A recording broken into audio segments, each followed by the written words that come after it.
saya hormati, Assalamualaikum warahmatullahi wabarakatuh. Salam sejahtera untuk kita semua. Pada sesi ini kita akan membahas mengenai diskusi kasus. Jadi masih dalam rangka memahami tentang abdominofritis. Jadi diharapkan nanti setelah membahas kasus ini kita semua bisa lebih memahami tentang tata laksana yang komprehensif mengenai abdominofritis ini, khususnya pada pasien lupus nephritis nanti. Ya. Pada sesi ini nanti saya akan membacakan kasus sebagai pemicu. Nah, nanti dalam pembacaan itu nanti akan disela oleh panelis yang sudah kita dengar tadi kuliahnya, yaitu Dr. Ria Bandara, SPBD KGH, Dr. Nima Degusrini, SPBD KGH, Dr. Safrizal Nasution, SPBD KGH, dan Dr. Zuhair Ali, SPBD KGH, yang semuanya tadi sudah kita dengar sangat kompeten dalam kasus lupus nephritis. Juga dalam pembacaan nanti akan disela dengan pertanyaan interaktif. Ya. Jadi ada pertanyaan model dengan pilihan berganda. Jawabannya bisa lebih dari satu jawaban, Dan mohon kami panitia mohon kepada saudara sekalian untuk ikut partisipasi dalam menjawab pertanyaan interaktif ini. Jadi sebelum membacakan kasus, saya tolong diperhatikan bagaimana tolong di scan dulu.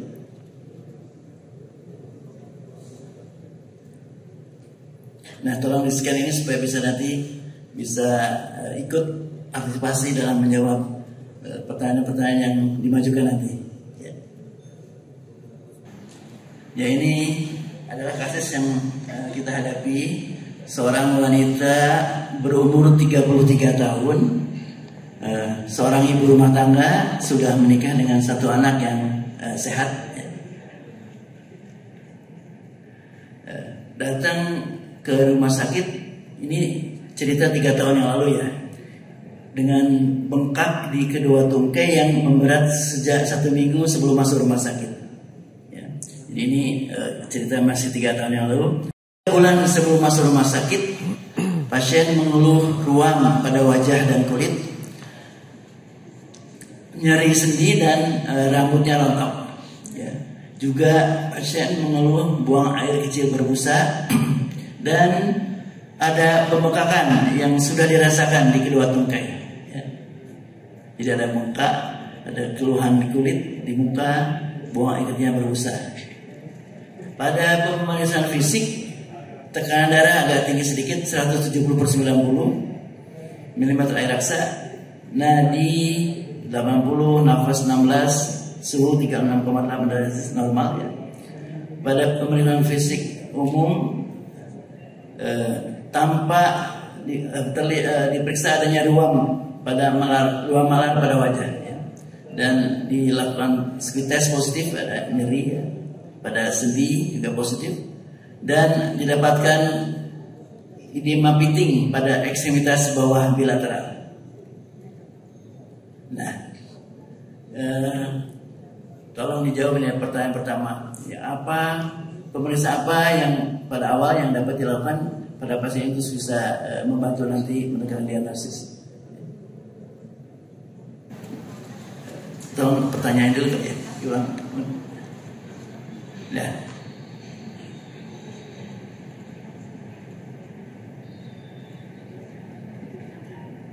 Ya, ini kita lihat sekarang variasi jawaban pertanyaan. Ya.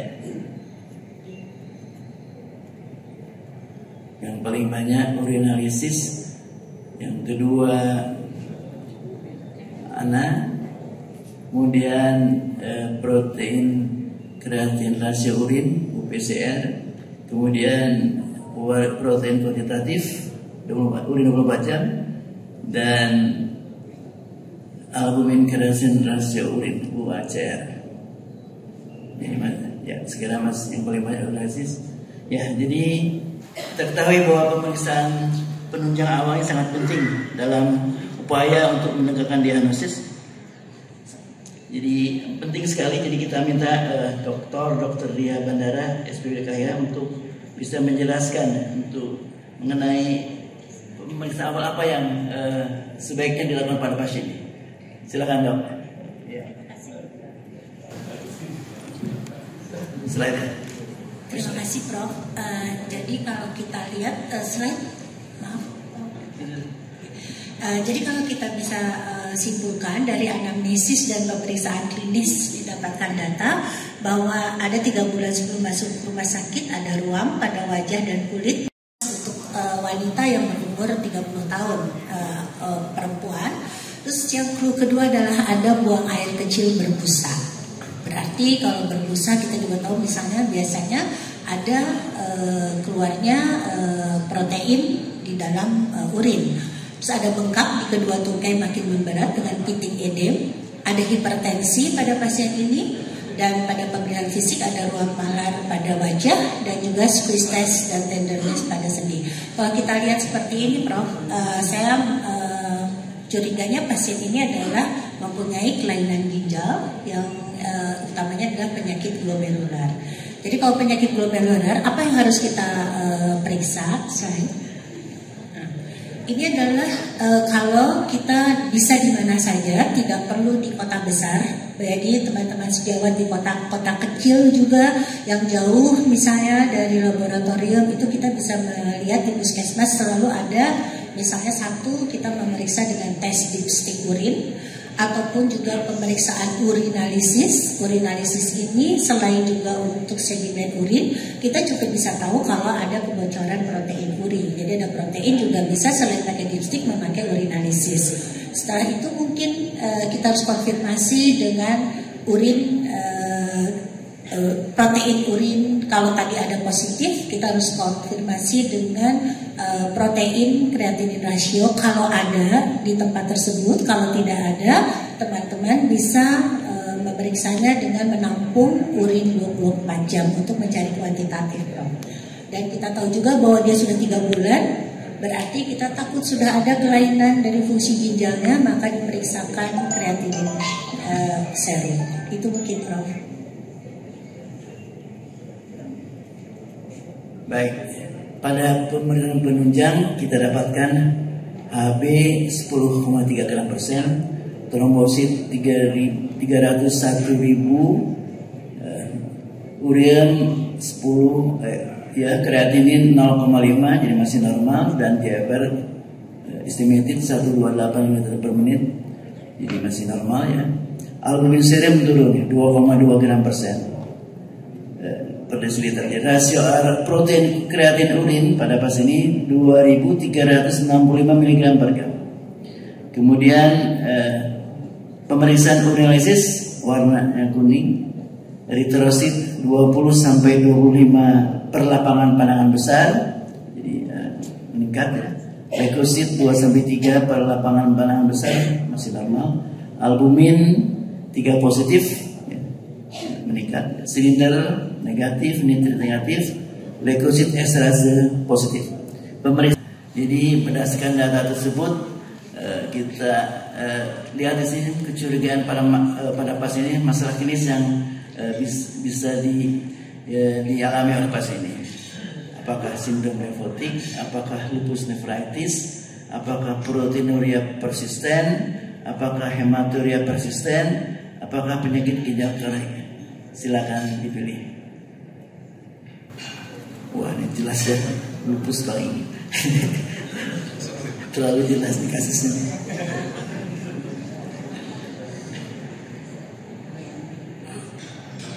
Kelihatannya udah mantap ya, hampir semua udah dari pagi ikut kuliahnya.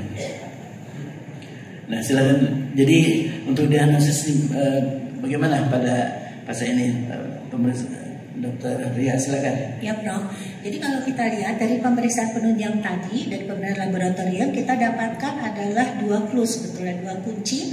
Ada protein uri 2360, jadi bukan di nephrotic range, dia masih di bawah itu. Yang kedua adalah adanya hematuri mikroskopik, yaitu ada eritrosit 20 sampai 25, walaupun di situ tidak ada apakah itu adalah dismorfik atau tidak, karena kita memeriksanya dari urinalisis rutin. Jadi kita tidak bisa membedakan ini adalah dari glomerulus atau tidak, tetapi memang ada hematuri. Yang kedua, kita lihat juga memang case-nya tidak ada di situ. Jadi mungkin itu nanti harus kita usulkan ke laboran bahwa dismorfik dan monomorfik itu penting, dan kita juga harus menyatakan di situ mungkin tidak hanya urinalisis saja, tetapi apa yang kita inginkan itu lebih ditulis supaya si analis nanti atau clinical pathology ini akan lebih mengarah kemana yang akan kita inginkan. Nah, kalau dari ada hematuri dan juga protein uri dua ini adalah salah satu manifestasi presentasi klinik dari penyakit glomerulus. Kita tahu di situ ada asimptomatik, ada hematuri persisten, ada juga presentasi klinik itu bisa sindroma nefritik, bisa sindroma nefrotik. Bedanya kalau sindroma nefrotik mungkin protein urinya di atas 3,5 gram, ini 2360. Jadi ini lebih mengarah ke sindroma nefritik. Kalau kita lihat dengan hematurinya memang mikroskopis yang tidak menunjang, tidak ada cast dari eritrosit maupun leukosit, ataupun juga belum tahu kita ini adalah monomorfik atau dismorfik. Dan satu lagi memang presentasi klinik dari penyakit glomerular adalah RPGN. Nah, kalau kita lihat slide kritik ini, ada beberapa penyakit yang manifestasi atau presentasinya ini adalah seperti sindroma nefritik. Di sini salah satunya ada IgA nephropathy ataupun di situ adalah lupus nephritis. Nah, untuk lupus nephritis kalau kita anggap bahwa tadi adalah misalnya ada hematuri, di situ juga dikatakan salah satunya tadi sudah ada ya anaknya 1/1000, karena kita tahu SLE khas, Prof, dengan adanya ruam, dengan adanya wajah itu dengan 1/1000 itu suatu lupus nephritis. Tetapi ini adalah untuk lupus nephritis ini, selain tadi kita perlu kreatinin, kita juga perlu urinalisis, mau dari urinalisis rutin atau dipstick ataupun juga protein kuantitatif. Satu lagi yang perlu untuk kita untuk mengetahui apakah ini aktif atau tidak, yang paling sederhana yang masih banyak di rumah sakit daerah bisa dilakukan adalah pemeriksaan serologi antibodi anti-dsDNA. Tapi bisa juga mungkin kalau bisa dengan komplement untuk mengetahui aktivitasnya. Selain, nah ini nefritis lupus seharusnya kalau kita didiagnosa nefritis lupus, artinya tadi tidak cukup hanya sel darah merah positif, walaupun 20-25, tetapi seharusnya kita mencari ada dismorfik, artinya berbagai macam ukuran dan bentuk dari eritrosit, dan memang kita harus mencari akantosin. Selain dan untuk penyakit-penyakit glomerulus tidak hanya nefritik lupus, kita tuh harus mencari atau harus memeriksakan protein urinnya. Itu adalah yang paling penting karena kuncinya adalah ada di protein uri ini, dan bukan kita memeriksa dengan albumin tetapi protein urin. Nah, kalau kita kembali ke pasien tadi, kita anggaplah misalnya pasien ini dengan ada urinalisis eritrosit yang 20-25 ini adalah suatu dismorfik, dengan adanya protein kreatinin rasio yang 2360, dan pasien ini ada hipertensi dan juga ada anak, dan kita tahu manifestasi klinis dari lupus nephritis ini salah satunya ada protein uri selalu. Di sini juga pasien ini ada mikroskopik hematuri dan juga ada hipertensi. Kita bisa mendiagnosa pasien ini dengan lupus nephritis. Untuk selanjutnya kita hanya tahu secara klinis dan juga kita secara pemeriksaannya yang tadi di atas, apa pemeriksaan penunjang yang lain. Karena kalau kita hanya melihat antibody anti-dsDNA, walaupun itu juga bisa untuk activity dari lupusnya sendiri atau lupus nephritis, kita masih perlu pemeriksaan penunjang yang lain. kita memerlukan bisa C3 atau C4, mungkin itu yang sudah ada di rumah sakit atau di laboratorium biasanya sudah dirutinkan. Dan yang kedua, apakah perlu pasien ini dibiopsi? Gitu. Ingin tahu tidak betul nggak ini lupus ini, karena tadi lupus itu nanti terapinya kita harus mengetahui kelas dari histopatologinya. Nah, apa syarat-syaratnya untuk biopsi ini? Tadi bahwa ada protein kreatinin rasio yang lebih dari 500 dan juga ada protein ada eritrosit, itu sudah bisa memenuhi syarat untuk pasien ini dilakukan biopsi. Ya, jadi ini pemerintah penunjang tambahan. Anti-DS-nya memang tinggi 690,6 unit, normalnya kurang 25. C3-nya 64, juga turun ya, normal di bawah 9, di atas 90, dan C4 9 juga menurun sedikit. HBsAg, anti HCV, anti HIV untuk mencari penyebab sekunder juga tidak ada non reaktif hasilnya, dan dibuat USG ginjal terlihat kedua ginjal masih dalam batas normal. Ya, jadi penunjang di sini yang jelas terlihat ada anti-DS-nya yang meninggi, C3, C4 yang menurun, dan yang lain negatif. Dan kemudian pada pasien ini direncanakan untuk dilakukan biopsi ginjal. Kita lihat di sini hasilnya. Gambar histopatologi menunjukkan glomerulonefritis dengan proliferasi mesangial diffuse dengan sklerosis segmental pada 3/16 glomerulus. Jadi dari 16 glomerulus kita ditemukan 3 yang sklerosis segmental. Dan ini sesuai dengan lupus nephritis kelas 4 dengan dihitung indeks aktivitasnya tadi 12/24 masih aktif, dan indeks konsentrasinya 3/12.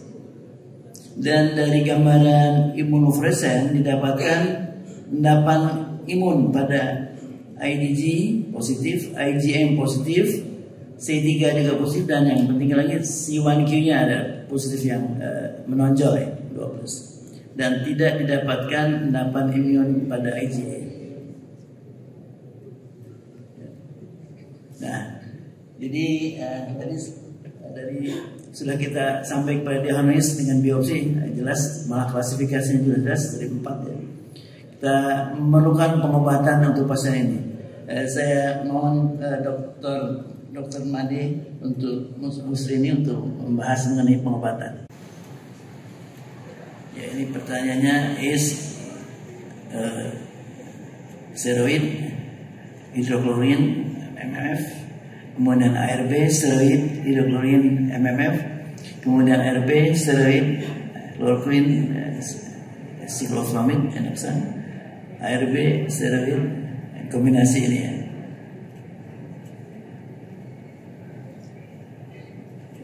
Dipilih yang terbanyak, yang pertama is steroid, hidroklorin, dan MMF,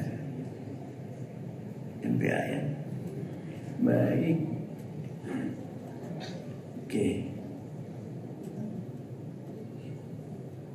Jadi sudah fix jawabannya. Silakan Pak Made. Baik, terima kasih Prof. Jadi sejawat sekalian, kalau kita kembali lagi pada kuliah yang tadi pagi ya mengenai pilihan terapi pada lupus nephritis, maka dari guideline terbaru dari Kadiku selalu memulai dengan bagaimana kita berupaya untuk mencegah progresivitas penyakit bersama-sama dengan upaya untuk menurunkan kebutuhan akan steroidnya. Kita tahu bahwa salah satu yang paling dominan untuk progresivitas penyakit ginjal itu adalah proteinuria, sehingga achievement yang ingin kita targetkan adalah supaya pasien mencapai complete response. Ya, kalau complete response maka proteinurianya kurang dari 0,5 gram dalam 24 jam. Tapi kalau kita mencapai primary efficacy response rate, maka itu proteinurianya kurang dari 0,7 gram. Ya, dan untuk itu selain terapi utamanya dengan imunosupresan ya, karena pasien ini jelas terjadi klinis lupus nefritis kelas 4 biopsi proven, maka imunosupresan akan layak untuk digunakan.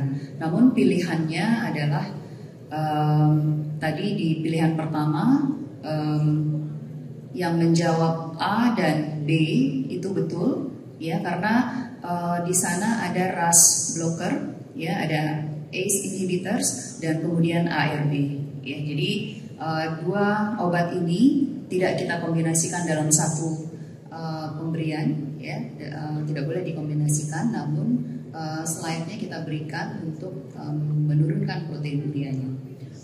Saya akan tampilkan bagaimana manfaat. Nah, ini adalah suatu randomized control trial yang dilakukan pada sekitar hampir 60 pasien lupus dengan antifosfolipid syndrome. Pada kelompok yang mendapatkan RAS inhibitors, maka kita temukan terjadi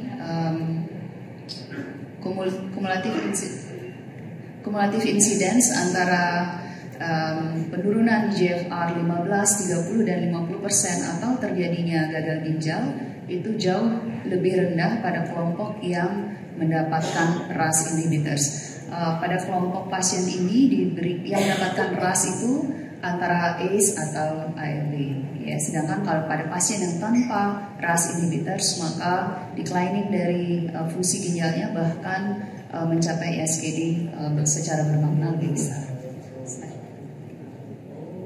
Dan begitu pula pada RCT yang memakai ACE itu ternyata lebih baik dalam mempertahankan survival ya. Jadi kita tahu jika fungsi ginjal dapat dipertahankan lebih lama ya, maka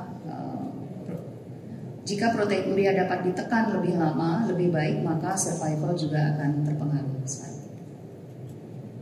Dan kemudian pilihan imunosupresan pada lupus nephritis kelas 3 dan 4 seperti yang dijelaskan tadi pagi, maka pada pasien ini kita lihat kembali datanya jika teman sejawat masih ingat, pasien dengan proliferasi mesamial yang difus dan sklerosis segmentalnya sekitar 18% dan activity index yang begitu tinggi ya, 12 dari 14. Ada sedikit chronicity index sekitar 3 dari 12 glomerulus yang terobservasi ya.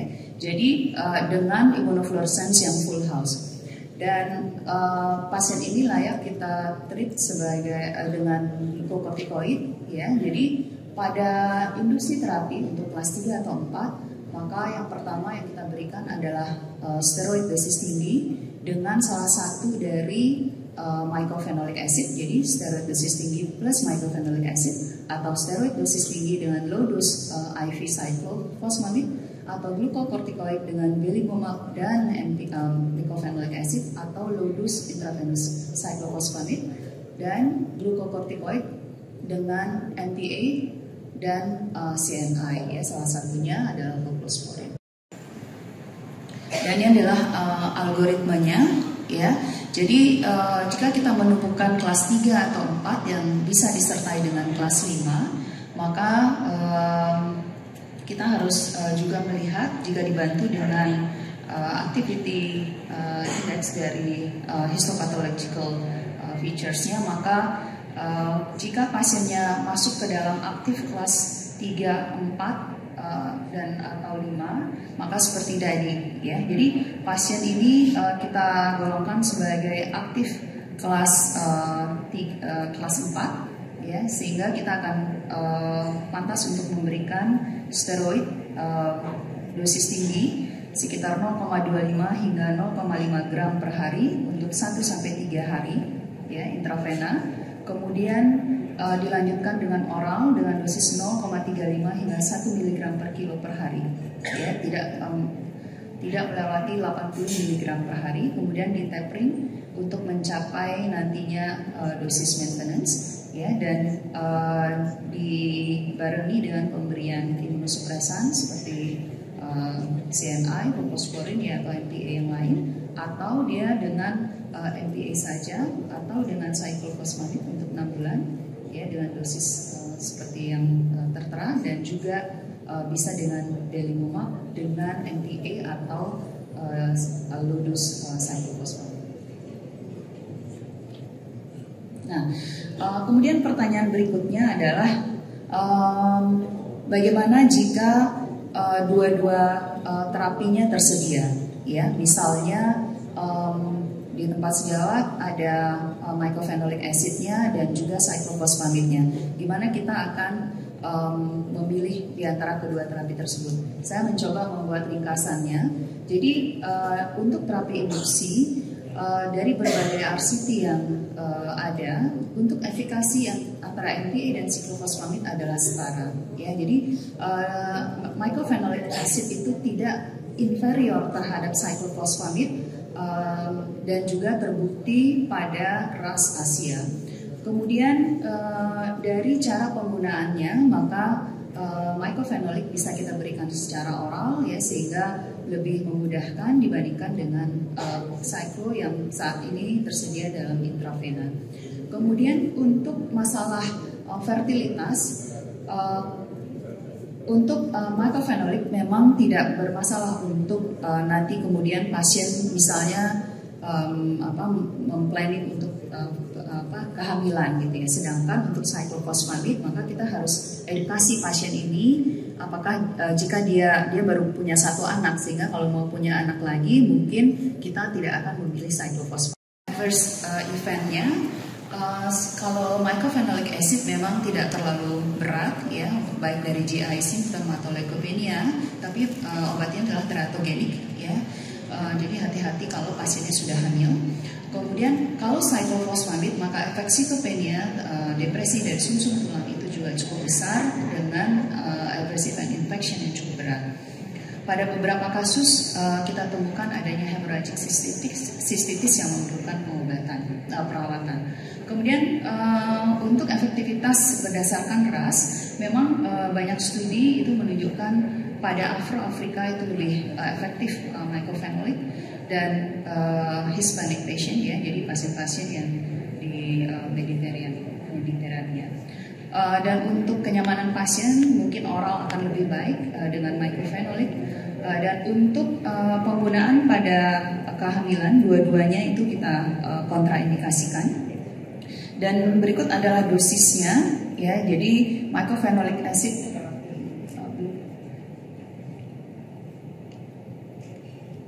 bisa diberikan sekitar 2-3 gram per hari, sedangkan dari cyclophosphamide dari Eurolupus bisa diberikan 500 mg IV setiap 2 minggu untuk 6 kali pemberian, sedangkan dari NIH itu dosisnya lebih tinggi, 1 gram per bulan.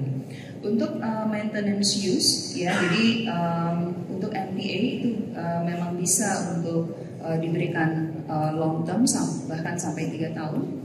Sedangkan untuk cyclophosphamide mengingat efek samping yang cukup berat, maka biasanya kita shift ke MMF ataupun azathioprine.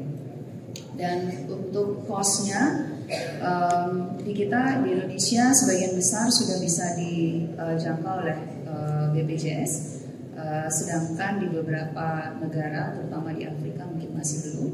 Dan untuk cyclophosphamide juga sudah bisa. Mungkin itu yang bisa saya sampaikan. Terima kasih, Prof.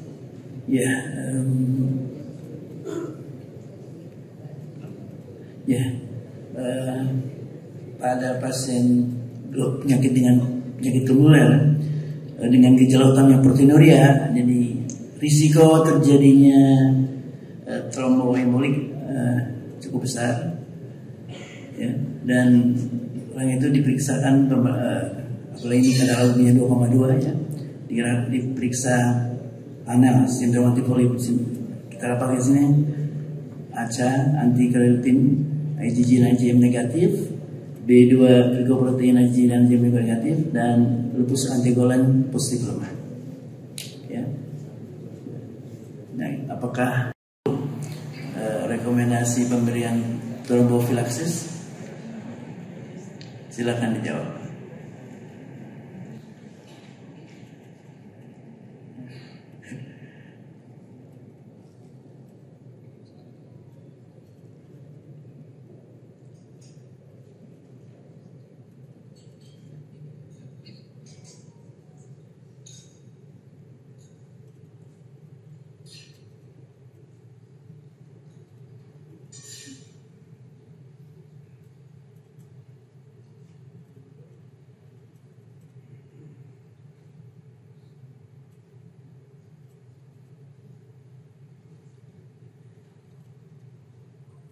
Oke. Jadi 64% cukup banyak yang memilih aspirin sebagai 80 mg sebagai trombofilaksis pada kasus ini. Untuk ini saya minta Dr. Safrizal nih untuk coba membahas mengenai apakah ada manfaatnya pemberian trombofilaksis pada kasus ini. Silakan Dok. Baik, terima kasih Prof. Kalau lihat dinamika pergerakannya tadi sempat hampir di semua jawaban tuh mempunyai klasemen sementara yang sama ini. Pada akhirnya aspirin di sini menjadi jawaban yang terbanyak pada pasien. Baik, mungkin kita akan membahas tentang bagaimana sebenarnya trombofilaksis pada pasien-pasien SLE ini sebenarnya. Jadi sebenarnya kalau trombosis pada SLE ini dia ceritanya tersendiri ya. Kalau tengok dari presentasi yang tadi sepertinya memang tidak menyinggung tentang SLE. Karena memang referensi-referensi yang banyak pun kalau kita lihat di bahkan guideline KDIGO pun itu mereka cerita tentang glomerular nephritis itu lebih banyak membahas bagaimana sindroma nefrotik saja. Jadi apabila terpenuhi kriteria sindroma nefrotik, dan sindroma nefrotik pun lebih banyak menyorot terhadap membranus proliferatif ya. Jadi tapi sebenarnya pada SLE ini spesial ceritanya karena kita tahu juga bahwa SLE ini kejadian trombotik, terjadinya kardiovaskular, kejadian vaskular itu memang komplikasi yang paling sering ya, paling utama ya setelah terjadinya reaktivasi. Kemudian ini juga mencakup bahwa memang ada juga tulisan-tulisan menyatakan bahwa risiko untuk terjadi trombotik pada pasien SLE meningkat. Tetapi sejak tahun 1983 ketika ditemukan yang namanya anti-phospholipid antibody yang ujung-ujungnya membuat suatu istilah atau diagnosis atau jenis penyakit terbaru. Cerita trombosis pada SLE ini menjadi menarik ya, sudah menjadi berdasarkan apakah antiphospholipid syndrome atau tidak. Nah ini bagaimana sebenarnya faktor-faktor yang berpengaruh terhadap kalau kita pasien-pasien SLE ini mengalami atherosclerosis dan CVD-CIS ya. Jadi walaupun kasus ini sudah termasuk dalam lupus nephritis, tapi kita ceritanya SLE karena tidak ada rekomendasi khusus kalau kita lihat bahkan dari guideline terbaru dari lupus nephritis di tahun 2024 dan sebelum-sebelumnya juga menyatakan seperti itu. Nah, kalau kita cerita pada kasus ini, pasien sudah tegak dengan lupus nephritis, tentu kita melihat apakah ada diagnosis sindroma antiphospholipid syndrome. Nah, biasanya kita melihat ada dua kriteria yang harus dipenuhi, yaitu kriteria klinis dan kriteria laboratorium ya. Nah, kriteria klinis kita melihat apakah ada tanda-tanda trombosis vaskular ya. Jadi trombosis vaskular itu bisa dibuktikan langsung baik melalui pemeriksaan adanya episodi klinis, kemudian pada satu pembuluh darah ya, arteri, vena atau pembuluh darah kecil, kemudian juga bisa dikonfirmasi juga bisa dengan pemeriksaan pencitraan, misalnya kita melakukan USG Doppler. Kemudian kriteria klinis yang kedua yaitu morbiditas pada kehamilan. Nah, kasus ini memang tidak terlalu banyak mendapatkan informasi tentang bagaimana ya, karena dalam anamnesisnya pasien ini anak satu ya, kelihatan sehat-sehat, tapi nggak tahu entah disembunyikan supaya menimbulkan diskusi bagi kita, mana tahu nanti ada ya. Jadi morbiditas pada kehamilan ini kalau kita lihat dari kriterianya itu memang sangat sangat penting sekali kita analisis secara detail. Karena di situ dikatakan bahwa apabila terdapat satu atau lebih kematian yang tidak dapat dijelaskan pada fetus dengan morfologi normal dan usia kehamilan lebih dari 10 minggu dan dibuktikan dengan pemeriksaan USG, itu termasuk ya. Kemudian kriteria morbiditas pada kehamilan selanjutnya adalah kelahiran prematur. Jadi semua yang berkaitan dengan kehamilan, mau kehamilan prematur ya, kemudian kematian janin yang tidak dapat dijelaskan, kemudian misalnya yang B ini bahwa prematurnya itu berusia kurang dari 34 minggu, apalagi kalau kita dapatkan anamnesisnya ada tanda-tanda ibu tersebut menderita eklamsia, insufisiensi plasenta, yang memang kalau insufisiensi plasenta ini benar-benar kita mendapatkan informasi itu mungkin agak melihat data data medical record kadang baru, kecuali pada waktu itu dikonsul kepada kita ya. Kemudian kriteria ketiga dari imunitas pada kehamilan ini misalnya lebih abortus spontan. Jadi kriterianya abortus tadi ada prematur, ada kematian janin fetus yang tidak diketahui. Ini kalau abortus itu ceritanya di bawah 10. Kemudian kriteria laboratorium ya. Jadi kriteria laboratorium ini tadi disampaikan bahwa tiga kriteria dari laboratorium ini tidak terpenuhi dengan adanya gambar klinis, baik itu antibodi anti-kardiolipidnya, kemudian lupus antikoagulan dan antibodi anti beta 2 glikoproteinnya ya. Jadi, kapan dikatakan positif daripada antifosfolipid hidup?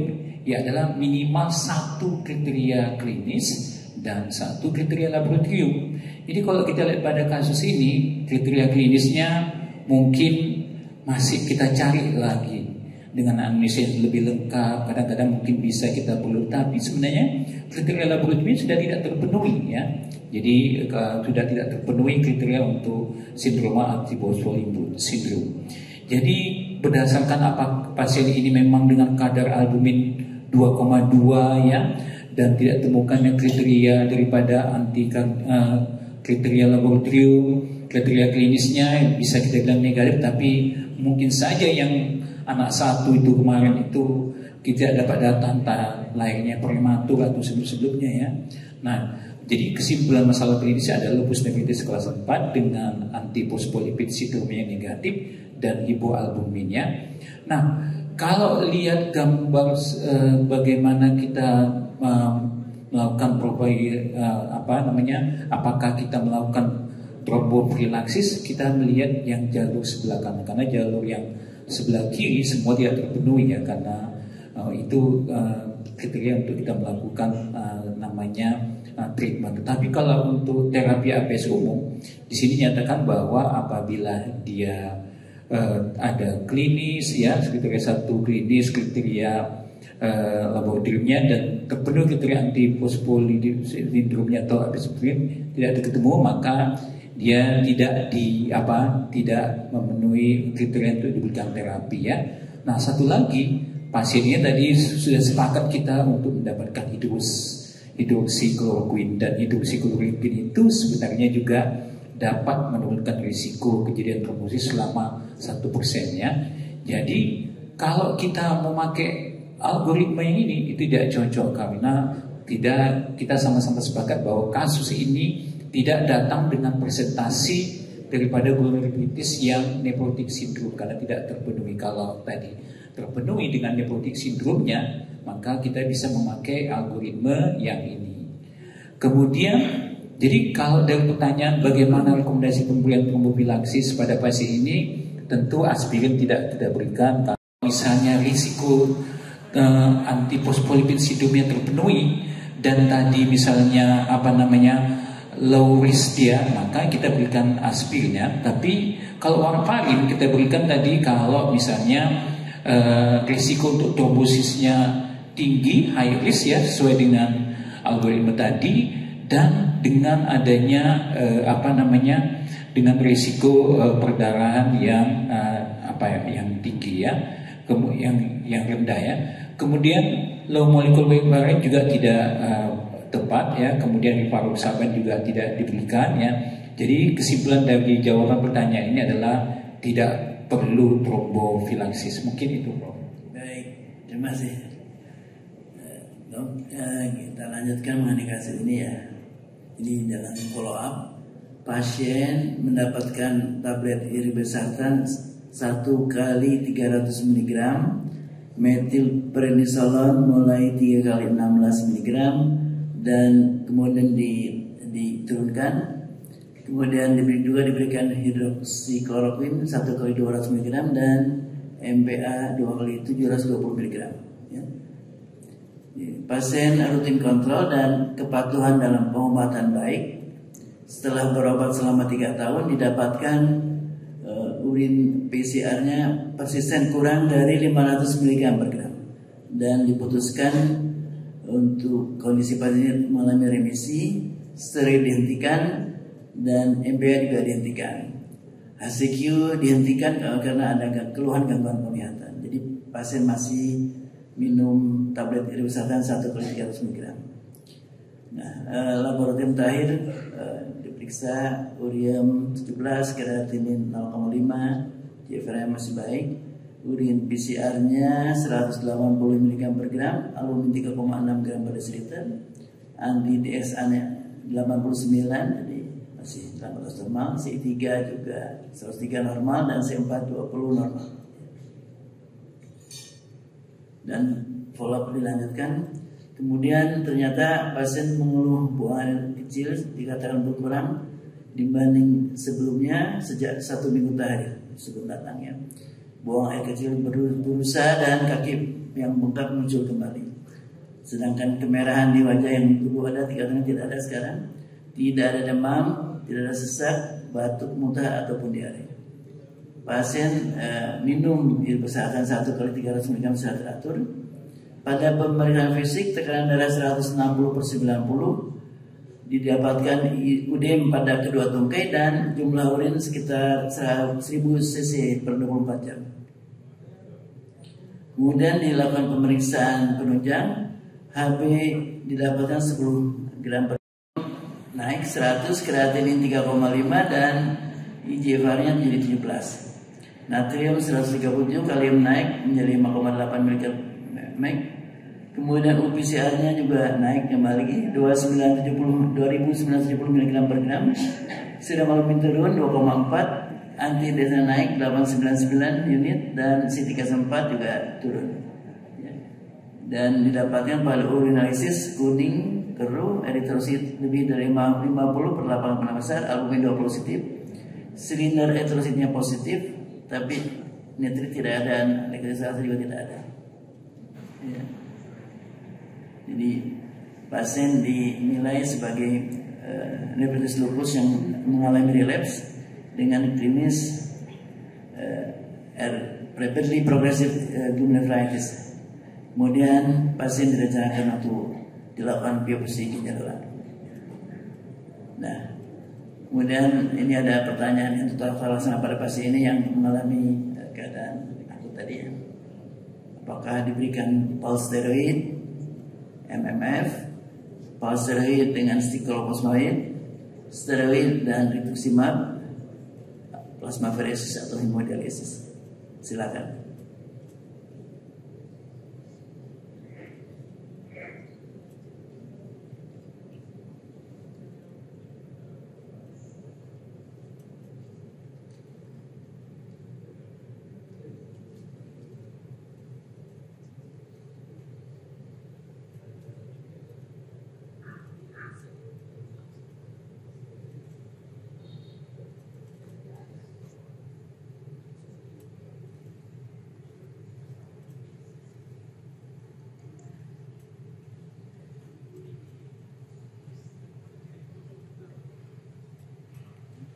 Masih berbeda.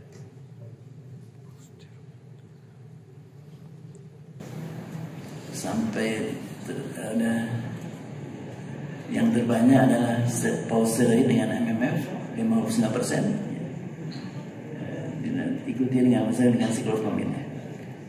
Ya, jadi memang pengobatan kondisi akut ini RPG ini sangat penting dan saya minta Dr.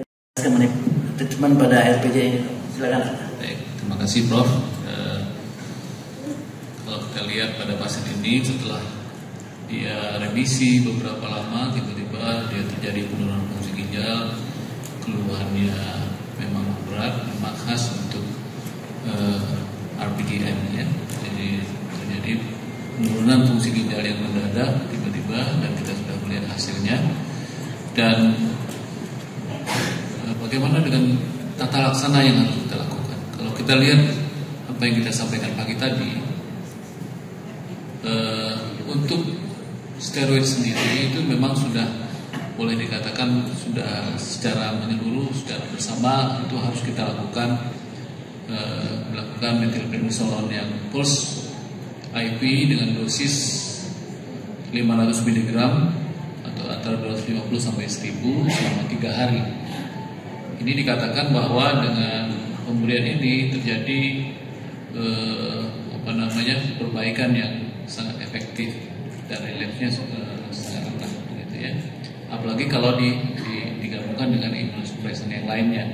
Sekarang imunosupresif yang lain yang mana yang kita tunjukkan? Kalau kita lihat di sini, memang tadi kan dokterku mengatakan ada dua pilihan antara MPA dan siklofosfamid, dan hasilnya hampir sama. Namun di dalam RPGN yang direkomendasikan adalah pemberian IP siklofosfamid. Ya. Ini diberikan baik IP nanti dilanjutkan dengan oral. Kalau biasanya IP biasanya secara tadi ada yang per 2 minggu maupun per bulan, dengan memperhatikan dosis angka kreatinin dan umur. Ya, kalau pasien ini tadi dikatakan di bawah 30 tahun, kemudian kreatininnya kalau saya tidak salah tadi berapa? 3,9. Ya, itu jadi kira-kira arahnya itu yang sekarang 3,5 ya, jadi antara 15 sampai 12,5 kg per puls. Kemudian bagaimana dengan plasmaferesis yang umum juga diberikan pada RPGN? Pada gambar ini terlihat bahwa khusus untuk lupus nephritis dikatakan bahwa boleh dikatakan belum ada data yang memadai, bukti-bukti yang memadai untuk pemberian untuk melakukan plasmaferesis, terutama selagi pengobatan konservatif itu dapat dilakukan dan menunjukkan hasil yang baik.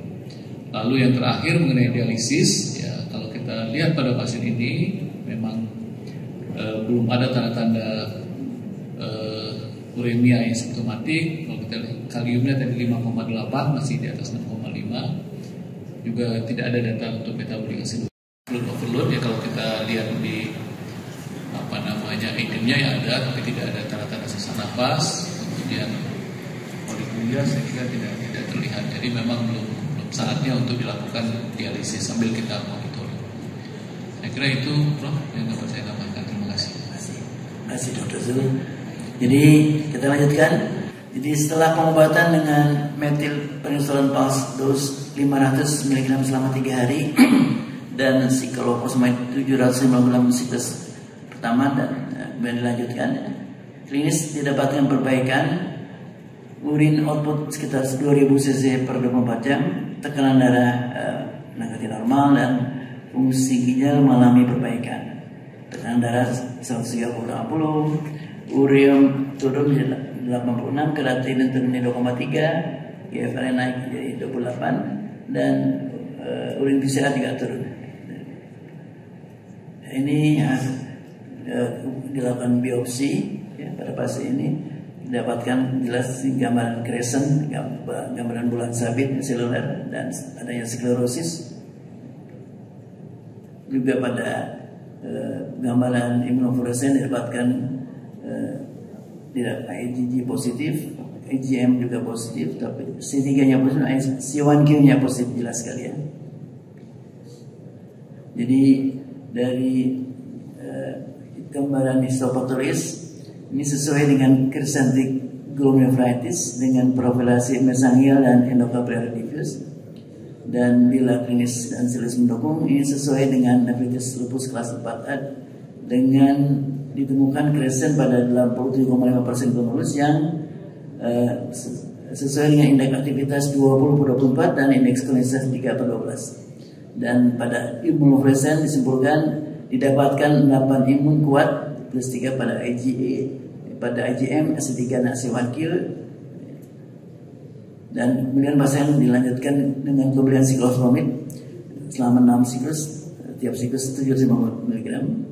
Dan pada akhir siklus ke-6 didapatkan perbaikan dari udimnya, buang air kecil juga mengalami perbaikan, busanya, PCR-nya menurun, dan ureum kreatinin mengalami perbaikan.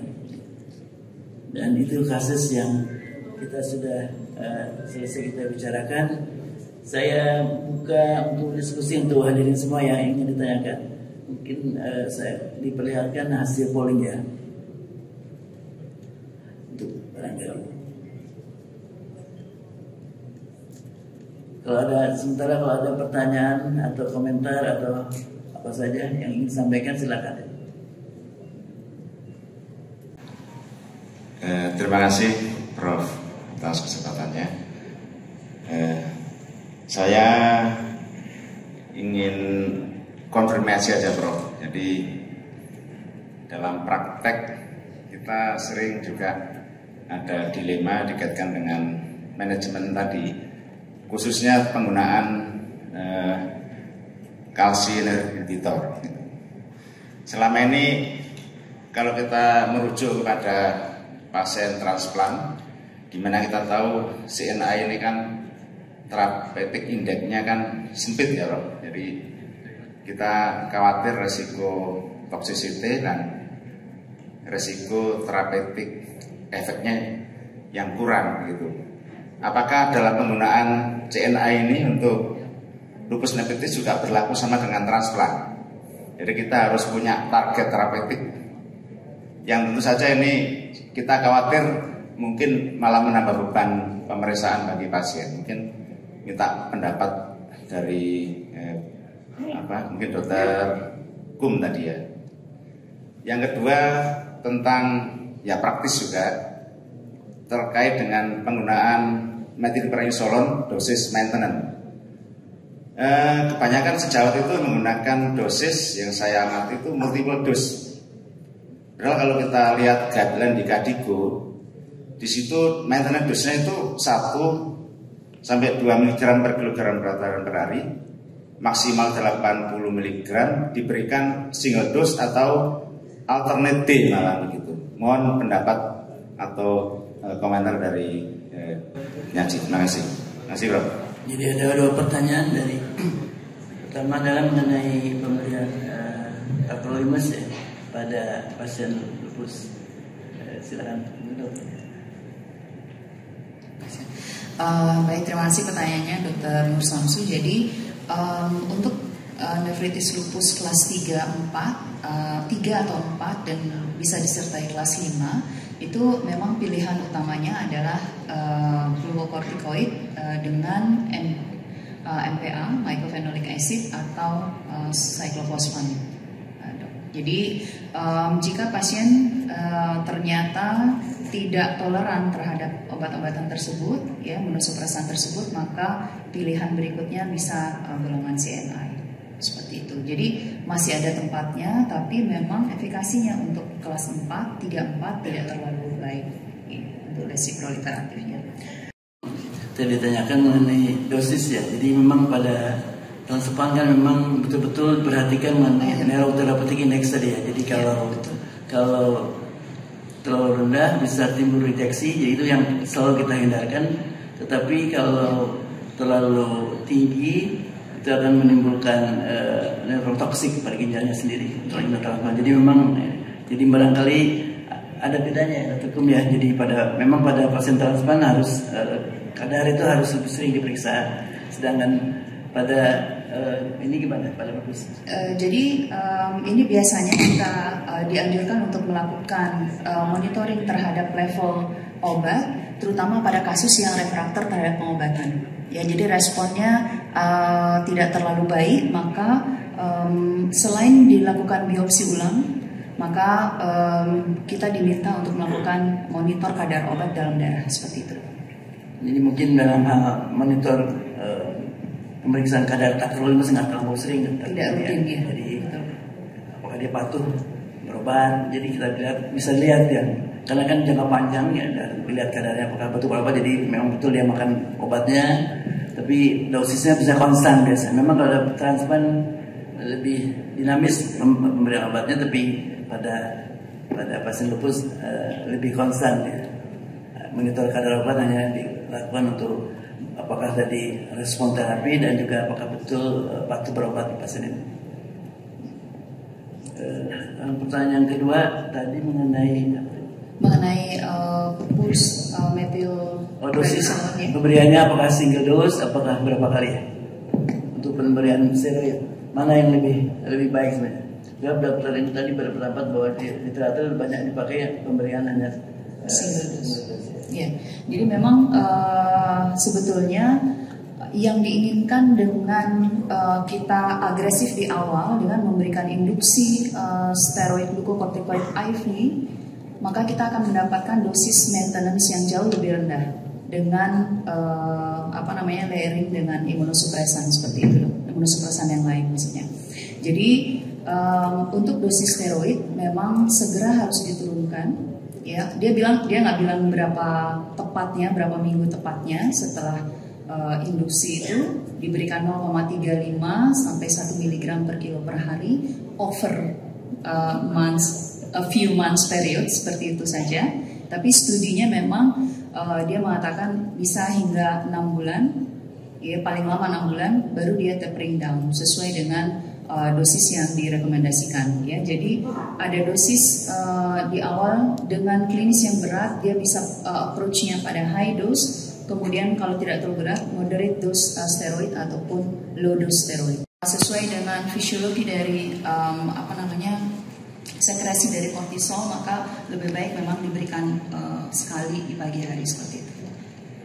Jadi yang penting sebenarnya pada pemberian steroid pada lupus itu dengan kombinasi imunosupresan yang mempunyai steroid sparing effect ya. Jadi memang kalau zaman dulu 45 tahun memang tulang punggung steroid, tapi juga angka kematian sangat tinggi karena infeksi. Tapi dengan penggunaan imunosupresan ini dosis steroid lebih cepat diturunkan dan diberikan maintenance yang lebih baik ya daripada diberikan dosis tinggi yang lama.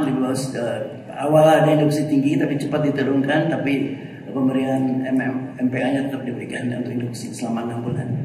Itu lebih aman untuk seperti tadi juga angka kematian lebih banyak oleh karena infeksi ya. Ada lagi pertanyaan? Ya silakan Prof. Terima kasih Prof. dan para pembicara yang lain. Pertanyaan saya sederhana sekali. Pasien didiagnosis dengan SLE APS negatif, betul begitu? Nah, kenapa harus ditulis APS negatif? Apa memang ada korelasi antara SLE dengan APS? Atau apakah APS itu salah satu bentuk subklinis ya dari SLE? Nah, kemudian yang kedua, apakah kalau kita ketemu pasien APS, apakah kita perlu kejar sampai ketemu bahwa dia ada SLE atau tidak? Terima kasih. Baik, terima kasih Prof. Berat pertanyaannya. Baik, memang pada kasus ini kita mau menempatkan sebagai lupus nephritis atau dari rekomendasi-rekomendasi yang lainnya.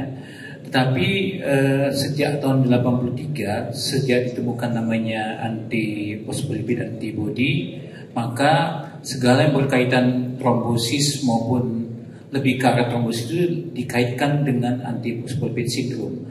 Apalagi kita ketahui bahwa hampir sekitar 50% pasien-pasien lupus ini adalah APS-nya itu positif sebenarnya, Prof.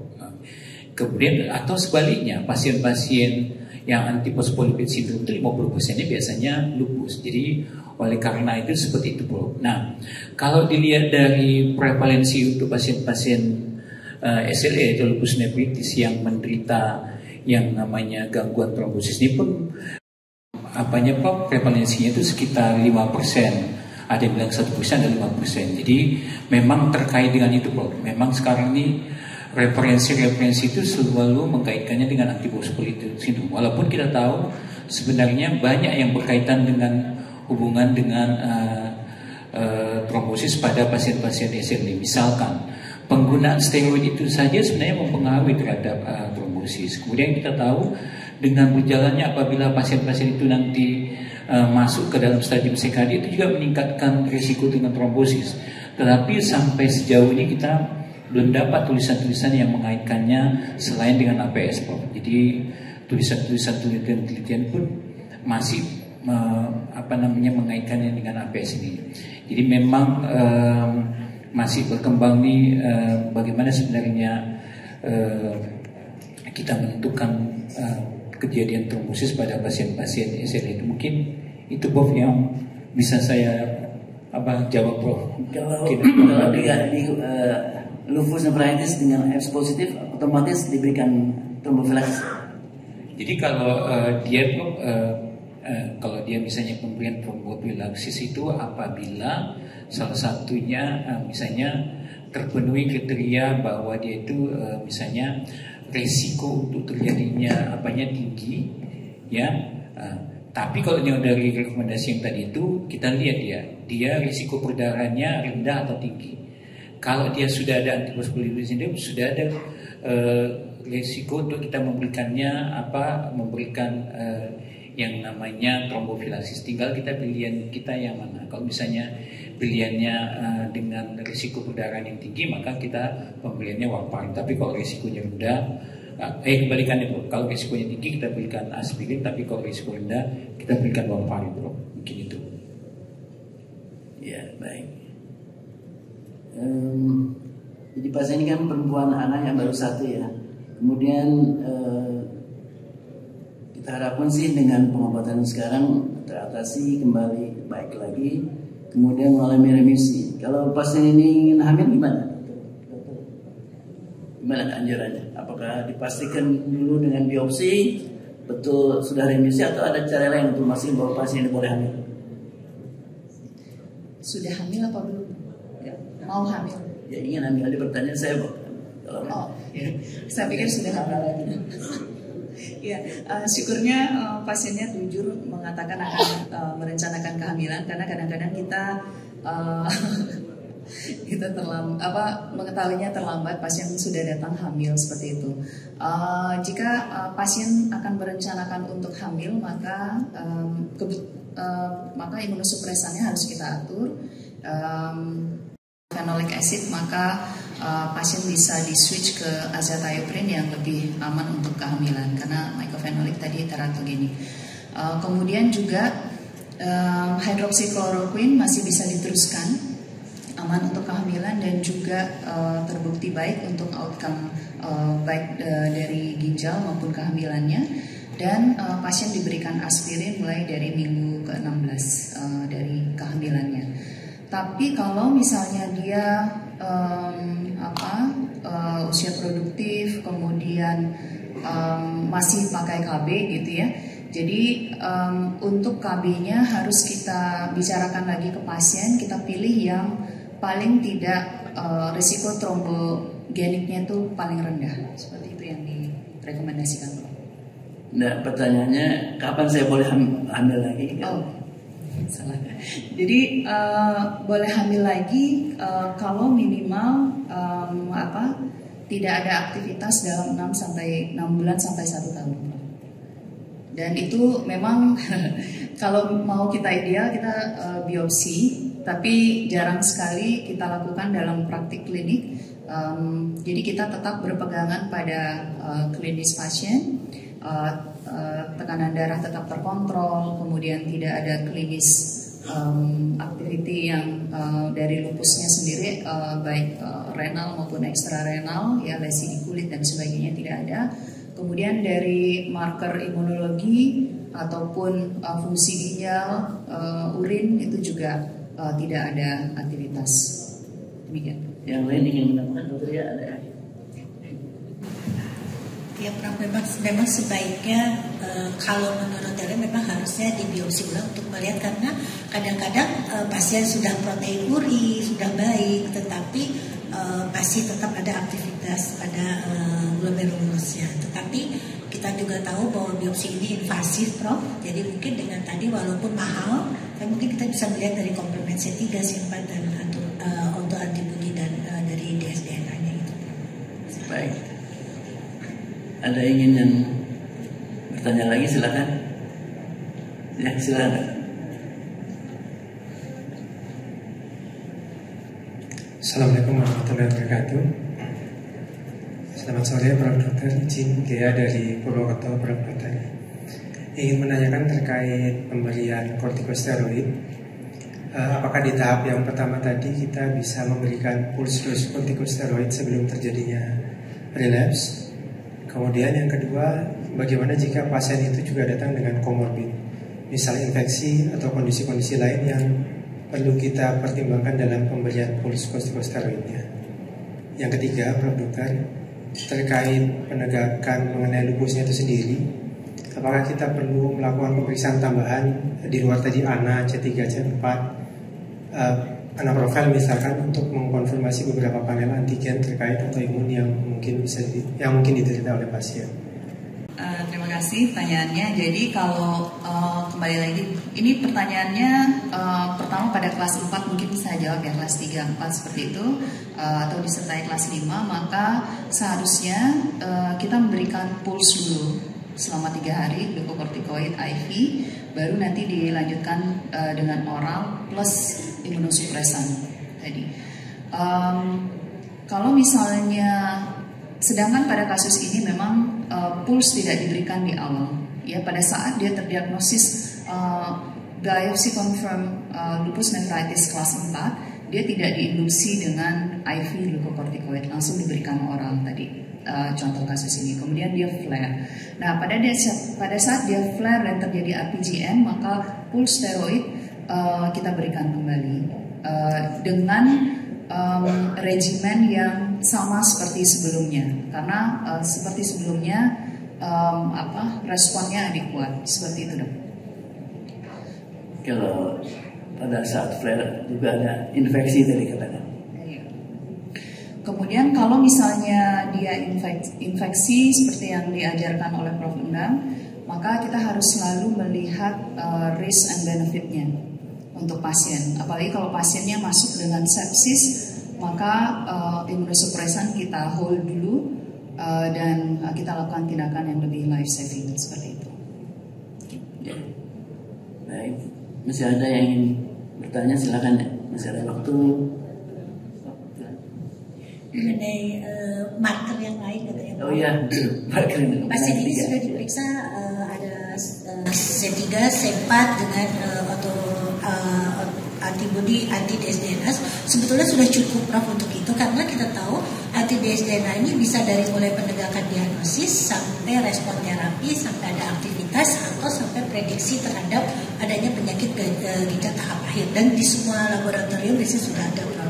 Tapi kalau ingin lebih adalah kita bisa memakai anti C1q juga bisa dipakai saat ini, atau mau tapi masih penelitian biomarker dari urin juga bisa, misalnya dengan interferon ataupun juga mikro untuk melihat penegakan diagnosis awal itu adalah dengan mikro RNA untuk melihat epigenetiknya bisa juga. Tapi walaupun itu masih sebatas penelitian yang masih kita pakai, sampai anti C1q mungkin yang masih bisa untuk praktek klinisnya. Masih ada yang ingin bertanya, silakan. Ya, Prof. Yusi. Ya, Prof. Terima kasih. Saya menambahkan saja, jadi untuk guideline lupus nephritis ini ada di KDIGO 2021 dan yang terupdate itu 2024 khusus lupus nephritis. Jadi tadi banyak pertanyaan mengenai kortikosteroid. Sekarang itu jadi ada 3 skema, yang high dose, moderate dose, dan low dose. Tetapi untuk induksi disarankan dosisnya hanya 250 sampai 500 mg saja. Jadi tidak terlalu tinggi sampai 1 gram pada skema apapun. Nah, kemudian perbedaannya pada dosis oral setelah induksi. Pada high dose itu 0,8 mg per kilo. Pada yang moderate dose 0,6. Dan pada low dose 0,5 mg per kilo.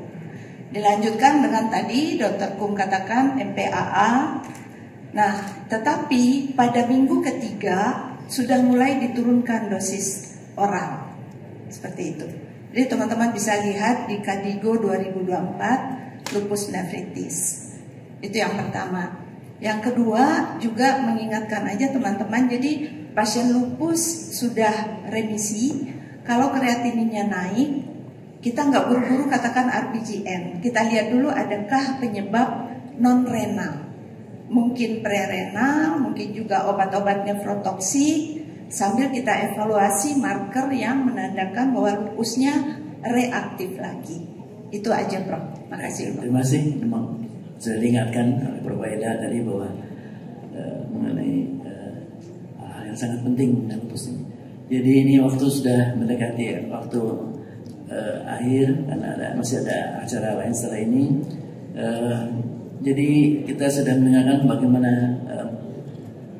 tata laksana yang komprehensif untuk ujian khususnya pada lupus nefritis pada sesi ini. Jadi penting sekali pemeriksaan yang sederhana lah tadi dikatakan oleh panelis, profil daripada urin ya, dan jumlah protein yang bocor tadi. Kalau di urinalis yang biasa positif dilihat jumlahnya, dan baru nanti setelah itu ada pemeriksaan yang lebih lanjut. Saya akhiri sesi ini sampai di sini. Terima kasih atas perhatian dari hadirin dan bermanfaat. Assalamualaikum warahmatullahi wabarakatuh.